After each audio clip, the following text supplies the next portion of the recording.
السلام عليكم ورحمة الله تعالى وبركاته. الحمد لله رب العالمين والصلاة والسلام على سيدنا محمد وعلى آله وأصحابه أجمعين أما بعد. கண்ணியமிக்க அல்லாஹ்வின் நல்லடியார்களே, எல்லாம் வல்ல ரப்புல் ஆலமீன் அல்லாஹ் ஜல்ல ஷானுஹு தஆலா நம்மையும் நாம் தொழுத இந்த சுபஹ்னுடைய தொழுகையையும் நம்மிடத்திலிருந்து பரிபூரணமாக கபூல் செய்வானாக. நாம் தொழுத இந்த சுபஹ் தொழுகையின் பரக்கத்தால் இன்றைய தினம் மீதம் இருக்கக்கூடிய 4 வேளை பரலான தொழுகைகளை இமாம் ஜமாத்தோடு உடல் ஆரோக்கியத்தோடு ஆபியத்தோடு மன நிம்மதியோடு நின்று தொழகக்கூடிய பாக்கியத்தை அல்லாஹ் நம் அனைவருக்கும் தந்து நல்லருள் புரிவானாக. இன்றைய நாளில் நாம் மேற்கொள்ள இருக்கிற வியாபாரங்கள், விவசாயங்கள், கொடுக்கல் வாங்கல், பிரயாணங்கள் அனைத்திலும் அல்லாஹ் ஜல்ல ஷானுஹு தஆலா நிரப்பமான லாபத்தையும் அபிவிருத்தியையும் வரக்கத்தையும் பாதுகாப்பையும் தந்து நல்லருள் புரிவானாக. உலக ரீதியாக மறுமை ரீதியாக நாம் எதிர்நோக்கி இருக்கிற எல்லா காரியங்களையும் அல்லாஹ் ஜல்ல ஷானுஹு தஆலா நம் அனைவருக்கும் லேசான முறையில் நடந்தேற தௌஃபீக் செய்வானாக. வானம் பூமிகளால் ஏற்பட இருக்கிற பேராபத்துகளை விட்டும் பலா முசீபத்துகளை விட்டும் அல்லாஹ் ஜல்ல ஷானுஹு தஆலா நம்மையும் நமது குடும்பத்தார்களையும் பாதுகாத்து தந்தருள்வானாக. ஆமீன் ஆமீன் யா ரப்பல் ஆலமீன். கண்ணியமிக்க அல்லாஹ்வின் நல்லடியார்களே, அல்லாஹ் ஜல்ல ஷானுஹு தஆலா சூரா அல்-லைல் என்று சொல்லப்படக்கூடிய அத்தியாயத்தில் மனிதர்கள் செய்யக்கூடிய முயற்சியை குறித்து ஒரு சில வசனங்களை பேசியிருக்கிறார். மக்கள் அனைவரும் எல்லா விதத்திலும் முயற்சி செய்யக்கூடியவர்களாக இருக்கிறார்கள். கல்வி கற்கக்கூடிய மாணவராக இருந்தாலும் அதற்காக வேண்டி முயற்சி செய்ய வேண்டும். அமைதியாக போய் பள்ளிக்கூடங்களில் அமர்ந்தால் அவருக்கு எளிதாக கல்வி கிடைத்து விடாது. அங்க போய் கொஞ்சம் கஷ்டப்பட்டு முயற்சி செய்து பாடங்களை படித்து அவர் தேர்ச்சி பெற்றால்தான் அவருக்கு கல்வி முழுமையாக கிடைக்கும். வியாபாரம் செய்யக்கூடிய வியாபாரியாக இருந்தாலும் சரி, அவர் வியாபாரத்திற்காக சற்றே சிரத்தை எடுத்து முயற்சி செய்ய வேண்டும். அதே போல எந்த ஒரு சூழ்நிலையில் எந்த மட்டத்தில் இருப்பவராக இருந்தாலும், குறைந்தபட்சம் யாசகம் கேட்கக்கூடிய ஒரு பிச்சைக்காரராக இருந்தாலும் கூட அவர் அதற்காக வேண்டி உள்ள முயற்சியை செய்தால்தான் அவரால் தான் எதை நாடுகிறாரோ அதை பெற்றுக்கொள்ள முடியும். முயற்சி இல்லாமல் மனிதனால் இந்த துன்யாவில் எதையும் பெற்றுக்கொள்ள முடியாது, மௌத்தை தவிர.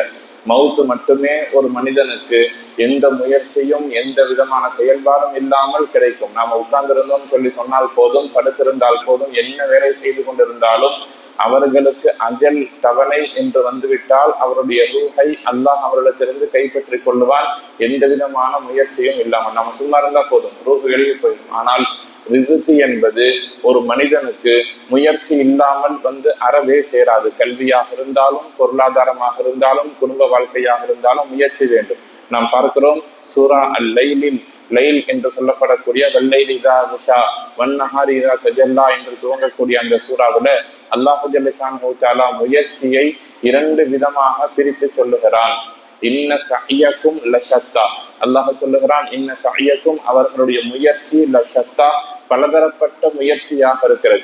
பல்வேறு முயற்சிகள்னு சொன்னா கல்விக்காக முயற்சி செய்யறாங்க, பொருளாதாரத்திற்காக முயற்சி செய்யறாங்க, அமைதியாக இருக்கணும்னு முயற்சி செய்யறாங்க, நோய் வந்தவர்கள் அதிலிருந்து வெளியே வருவதற்காக முயற்சி செய்கிறார்கள், நோய் நொடி இல்லாதவர்கள் நாம் ஆரோக்கியமாகவே இருந்து விட வேண்டும் என்று முயற்சி செய்கிறார்கள். அல்லாஹ் சொல்றான் இன்ன சஅயக்கும் லஷத்தா, உங்களுடைய முயற்சி பலதரப்பட்ட முயற்சியாக இருக்கிறது. அதை நாம் 2 விதமாக பார்க்கிறோம். அல்லாஹ் சொல்றான் அம்மாமன் அஅதா வத்தகா, யார் தனக்கு கொடுக்கப்பட்ட செல்வத்தை அஅதா பிறருக்கு கொடுக்கிறாரோ, வத்தகா இன்னும் இறையச்சத்தோடு இருக்கிறாரோ அல்லது இறையச்சத்தோடு பிறருக்கு தருகிறாரோ, அம்மாமன் அஅதா வத்தகா வஸத்தக பில் ஹுஸ்னா, இன்னும் நல்லவைகளை உண்மைப்படுத்தி வைக்கிறாரோ. என்ன நல்லவைகள்னு சொன்னா மறுமை நாளை உண்மைப்படுத்துகிறார், அல்லாஹ்வை உண்மைப்படுத்துகிறார், ரசூலை உண்மைப்படுத்துகிறார், மறுமை நாளை நம்புகிறார், கபர்ல நாம் கேள்வி கணக்கு கேட்கப்படுவோம் என்பதை நம்புகிறார். இவற்றையெல்லாம் உண்மைப்படுத்தி வைக்கிறாரோ, ஃபஸனு யஸ்ஸிருஹு லில் யுஸ்ரா, அல்லாஹ் சொல்றான் அவருக்கு நாம் சொர்க்கத்தினுடைய பாதையை லேசாக்கி வைப்போம். அல்லாஹ் அவருக்கு சொர்க்கத்தினுடைய பாதையை லேசாக்கி வைப்பான். நாம் இங்கே பார்க்கக்கூடிய விஷயம் அல்லாஹ் என்ன சொல்றான், யாருடைய முயற்சி, அவருடைய முயற்சியினால் அவர் பொருளாதாரங்களை சம்பாதித்து அதை நல்ல வழியில் செலவு செய்கிறார், இன்னும் பிற மக்களுக்கு அவர் கொடுக்கிறார், அல்லாஹ்வை அஞ்சிக் கொள்ளுகிறார் என்று சொன்னால் அல்லாஹ் அவருக்கு சொர்க்கத்தின் பாதையை லேசாக்குவான். தொழுக வரணும்னு நினைச்சா லேசான முறையில் வருவார், பிறருக்கு உதவி செய்யணும்னு நினைச்சா அதற்குள்ள சூழ்நிலை அவருக்கு கிடைக்கும்.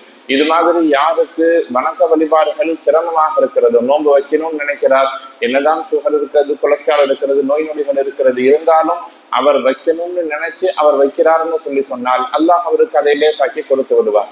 முடியாது என்று நினைக்கிற பொழுது மழையும் வெயிலும் தொழுகைக்கு நமக்கு நிச்சயம் இடையூறாகத்தான் இருக்கும், உடல்நிலை நோன்பிற்கு இடையூறாகத்தான் இருக்கும், பொருளாதாரம் ஹஜ்ஜுக்கு இடையூறாகத்தான் இருக்கும். எப்பொழுது நாம பயணம் செஞ்சிடணும், ஹஜ்ஜுக்கு போகணும் அப்படிங்கிற உறுதியான எண்ணம் மனசுக்கு வருகிறதோ பொருளாதாரம் பெரிய விஷயமாக தெரியாது.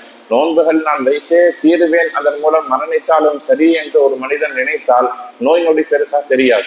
தொழுதுதான் ஆக வேண்டும் என்று ஒரு மனிதனுடைய அந்த முயற்சி நல்ல விதமாக இருந்ததுன்னு சொன்னால் வெயிலோ மழையோ காற்றோ அவருக்கு ஒரு பெரிய விஷயமாக தெரியாது, பள்ளியை நோக்கி லேசாக வந்து விடுவார். அல்லாஹ் சொல்றான், நாம் அவருக்கு சொர்க்கத்தின் பாதையை லேசாக்கி கொடுத்து விடுவோம். நீங்க ஒரு அடி வச்சீங்கன்னு சொன்னா அல்லாஹ் உங்களை நோக்கி 10 அடிகள் முன்னோக்கி வருகிறான், அல்லாஹ் லேசாக்கி வைக்கிறான்.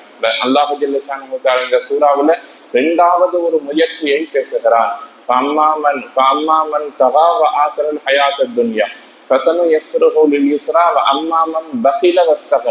யார் கஞ்சத்தனத்தோடு வஸ்தகுனா, இன்னும் பிறரிடத்தில் நான் தேவையாக மாட்டேன், அல்லாஹை நான் நம்ப மாட்டேன், ரசூல் எனக்கு தேவையில்லை, அல்லாஹ் தேவையில்லைன்னு நினைக்கிறாங்களோ அவர் அவர் நல்லவற்றை பொய்ப்படுத்தி வைக்கிறார்னு சொன்னா நரகத்தின் பாதையை அவருக்கு நாம் லேசாக்கி தருவோம் என்று சொல்றோம். அப்ப நமக்கு பாவங்கள் செய்வதற்கு லேசாக இருக்கிறதுன்னு சொன்னால் நாம் விளங்கிக் கொள்ள வேண்டும், அல்லாஹ் நமக்கு நரகத்தின் பாதையை லேசாக்கி விடுகிறான். நல்லமல் செய்யறதுக்கு நமக்கு லேசாக இருக்குதுன்னு சொன்னால் நமக்கு சொர்க்கம் லேசாக்கப்படுகிறது என்ற அர்த்தம், அல்லாஹ்வுடைய பொருத்தம் கிடைத்ததுன்னு அர்த்தம். அடுத்த ஒரு வசனம் தான் ரொம்ப முக்கியமாக கவனிக்க வேண்டும். மமா யுகனி அன்ஹு மாலுஹு இதா தரத்தா, நாளை நரகம்தான் என்று ஒரு மனிதனுக்கு தீர்ப்பு செய்யப்பட்டு விட்டால் அவருடைய காசு பணங்கள் அவருக்கு ஒருபோதும் பிரயோஜனமே தராது என்று அல்லாஹ் சொல்றான். ஒமாயுகனி அன்ஹுமாலுஹு இதா தரத்தா, அவருடைய காசு பணங்கள் அவருக்கு நாளை மறுமையில காசுகளை வைத்து எதுவுமே செய்ய முடியாது, அமல்களை வைத்துத்தான் அவர் வெற்றி அடைய முடியும். ஒரு மனிதனுக்கு நரகம் என்று தீர்ப்பு செய்யப்பட்டு விட்டால் துன்யா முழுக்க தங்கமாக இருந்து அவற்றை சதகா செய்தாலும் மறுமையில போய் நின்று அதை நாம் எந்த விதத்திலேயும் பயனளிக்க முடியாது. இதே மாதிரி வேறு சில வசனங்களில் அல்லாஹ் பேசுகிறான், யாருக்கு நாளை மறுமையில் இடது கையில் பட்டோலை கொடுக்கப்பட்டு விட்டதோ அவர்களும் அப்படித்தான், அவருடைய பொருளாதாரம் அவருக்கு பயனளிக்காது. அபூலஹபை பற்றி அல்லாஹ் சூரா அல்-லஹப்ல சொல்லுவான், அபூலஹபுக்கு அவருடைய செல்வங்கள் பயனளிக்கவில்லைன்னு சொல்லுவான். நாம் என்ன நினைத்துக் கொண்டிருக்கிறோம், காசு பணங்களை சேர்த்துவதன் மூலம் துன்யா நமக்கு கிடைத்துவிடும், அதை வைத்து நாம் வாழ்ந்து கொள்ளலாம்னு நினைக்கிறோம். ஆனால் அல்லாஹ் சொல்றான், காசு பணங்கள் உங்களுக்கு பயன் தராது, அவை உணவுகளை கொடுக்கும், உடையை கொடுக்கும், கண்ணியத்தை கொடுக்கும், மரியாதையை கொடுக்கும். ஆனால் நம்முடைய முயற்சி நல்லதாக இருந்ததுன்னு சொன்னா அந்த செல்வங்களின் மூலம் நாம் மறுமையை பெற்றுக்கொள்ள முடியும் என்று அல்லாஹ் ஜல்ல தஆலா சூரா அல்-லைலினுடைய வசனங்களில் நமக்கு நிறைய செய்திகளை சொல்லித் தருகிறார். இந்த செய்திகள் நமக்கு கவனத்தில் கொள்ள வேண்டிய விஷயம் என்னன்னா, வாழும் காலமெல்லாம் நல்ல நோக்கத்தோடு ஒரு மனிதன் எந்த காரியத்தையும் செய்ய வேண்டும். உறவுகளை அனுசரிப்பதாக இருந்தாலும், பிறருக்கு கொடுப்பதாக இருந்தாலும், வணக்க வழிபாடு செய்வதாக இருந்தாலும் அந்த முயற்சி நல்ல முயற்சியாக இருக்க வேண்டும்.